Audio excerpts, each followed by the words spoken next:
During this morning's meeting, the chairman of the county board said concerns about the use of public funds came up on social media.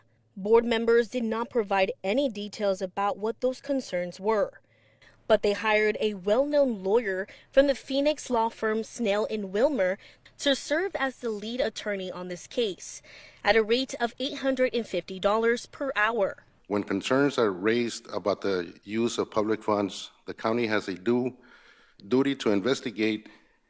In this instance, the county conducted a review in coordination with the county attorney's office, which identifies several issues that require corrective action. Those actions were promptly addressed with the treasurer by county administration. County treasurers across the state have been under increased scrutiny for the past years, especially after the Santa Cruz County Treasurer was charged with embezzling tens of millions of dollars in public funds. In today's meeting, the chairman said Alexandre denied any wrongdoing and is seeking legal representation. This is a developing story we will stay on top of. Reporting in Yuma, Karina Bazarte for Arizona's Family.